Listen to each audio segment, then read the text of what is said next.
is that even though it's no life in there, there's no fish that are alive, it's still valuable even though it's dead. Because they say that there's so much healing from different products that have been made. They said that they use the minerals from the Dead Sea to treat people with skin cancer. People with different skin conditions and health conditions. Y'all looking at me strange. What do you soak your body in when you're sore? Epsom salt. Epsom salt. What does it do? It extracts the blood to where it can go back to pumping right. So what God is saying, you are the salt of the earth. You are the ones that bring healing. But how can you bring healing to the world if you're not allowing Him to heal you? Because there's nothing that can come out of you if it's not already in you. That's transformation. I'm wrapping it up. Matthew chapter 5, verses 14 through 16. Next slide. It says, you are the light of the world, a city that is set on a hill that cannot be hidden. Nor do they light a lamp and put it under a basket, but on a lampstand, and it gives light to all who are in the house. Let your light so shine before men that they may see your good works and glorify your Father in heaven. The Amplified Version says, you are the light of the world. A city set on a hill cannot be hidden. Nor do men light a lamp and put it under a peck measure, but on a lampstand, and it gives light to all in the house.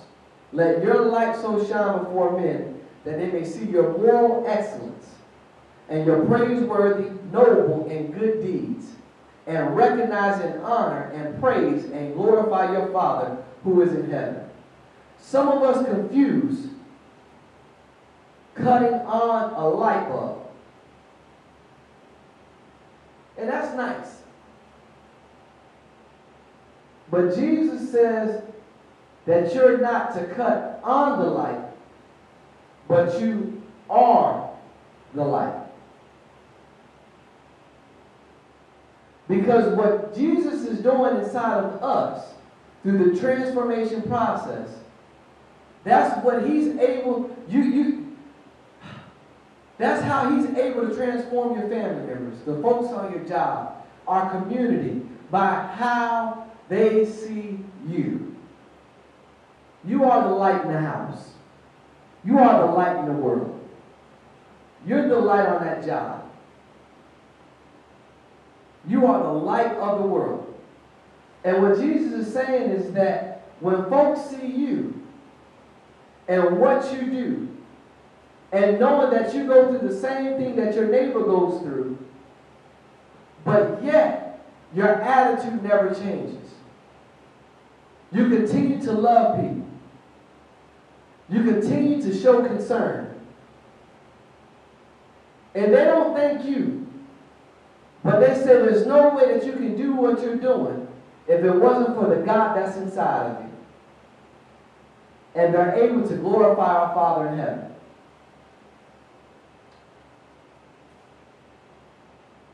And what God wants to do is take us into the transformation process.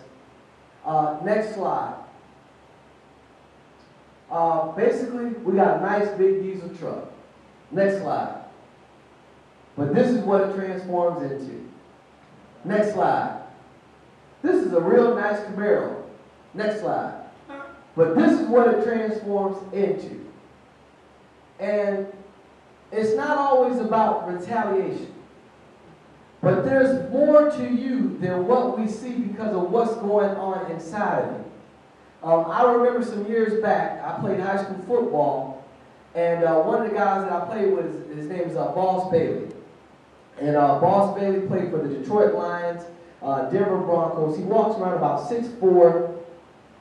At that time, he was about 6'4", 230. So, I mean, he's a big guy, you know. And he played linebacker. I played running back. So, whenever we would scrimmage, it would be like first-string defense against scrub offense. And not everybody wanted to be on the scrub offense team. So whenever I ran the ball, if I got so many yards, the defense would have to do some up downs or something like that. And so we're going against first string D. So I'm running the ball, I'm getting hit. I'm running the ball, I'm getting hit. But every time I get up, boss would hit me after the play. And it's over. So this one day I said, you know what? Enough is enough. I've had about enough of this. So I got hit late, and I took the football, and I threw it at boss. And I said some stuff that I can't say right now. And I said it so good that boss ran at me full speed. He's 6'4", I'm about 5 something. He disappeared. And when he disappeared, he locked hold of my knees. And he jumped up. He could have just stood up. But he jumped up and picked me up over his shoulder. And I went higher than I had ever went before. And when I came down, there was a thump in the earth that said, whoosh. So that when I hit the ground, the wind was knocked out of me. And boss was wailing on me so hard that coach said, that's enough. Get off of him. So that when boss got up off of me, I jumped up on my feet and I said, yeah. And if you do it again, you're going to get the same thing. Yeah, he whooped me, but I wasn't going to let him get the best of me.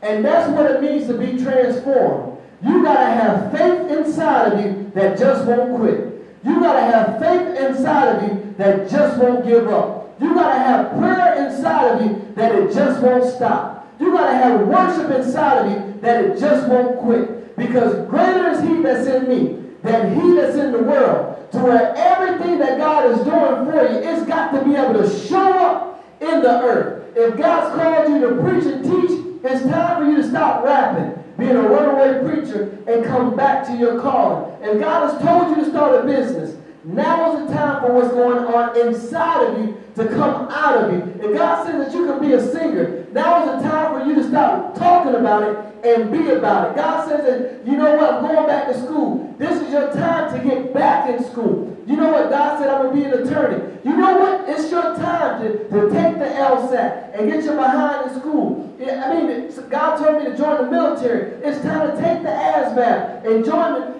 I mean, it's time for us to start taking what's going on inside of us and allowing God to bring it out of us. And that concludes my presentation. God bless you.